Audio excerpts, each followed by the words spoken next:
Did you see Priyanka's new look on Instagram? It's so eclectic, a little bit of everything, but it totally works. Yes, she's always been so fashion forward, way ahead of trends. I don't know how she manages to pull off bold prints. I would look like a curtain. Haha, true. But did you see her boots? It's some serious drip right there. And the red saree she wore last week, she slayed it, no doubt. I think she's getting into more avant-garde styles now. Very experimental, but a kind of cool. Yeah, I agree. So what's up for the weekend? Thank you.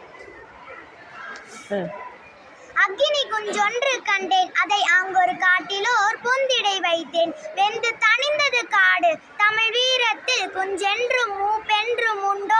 தத்தருகிட தத்தோம், வீழ்ந்தால் அழாதே எழுந்திரு, தோற்றால் புலம்பாதே போராடு, நஷ்டம் வந்தால் நடுங்காதே நிதானமாய் யோசி, கிண்டலடித்தால் கலங்காதே மன்னித்து விடு, நஷ்டம் வந்தால் நடுங்காதே, ஏமாந்தால் ஏங்காதே, எதிர்த்து நெல், நோய் வந்தால் நொந்து போகாதே, நீயே பாறை நீயே ஒளி, நீயே சிற்பி நீயே செதுக்கு, நீயே வழி நீயே பயணி, நீயே நதி நீயே ஓடு.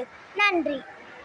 துன்பத்தை வெல்லும் கல்வி, ஏட்டில் படித்ததோடு இருந்து விடாதே, நீ ஏன் படித்தோம் என்பதை மறந்து விடாதே, நாட்டில் நெறி தவறி நடந்து விடாதே, நம் நல்லவர்கள் தூற்றும்படி வளர்ந்து விடாதே, மூத்தோர் சொல்வார்த்தைகளை மீறக்கூடாது, பண்பு குறைகளிலும் மொழிதலிலும் மாறக்கூடாது, மாற்றார் கைப்பொருளை நம்பி வாழக்கூடாது, தன் மானமில்லா கோழையுடன் சேரக்கூடாது, துன்பத்தை வெல்லும் கல்வி கற்றிட வேண்டும், நீ சோம்பலை கொல்லும் திறன் பெற்றிட வேண்டும், வம்பு செய்யும் குணம் இருந்தால் விட்டுவிட வேண்டும், அறிவு வளர்ச்சியிலே வான்முகத்தை தொட்டிட வேண்டும், வெற்றி மேல் வெற்றி வர, விருது வர, பெருமை வர, பெற்ற தாயின் புகழும் நீ பிறந்த மண்ணின் புகழும் வற்றாமல் உன்னோடு வாழ்ந்திட வேண்டும். நன்றி.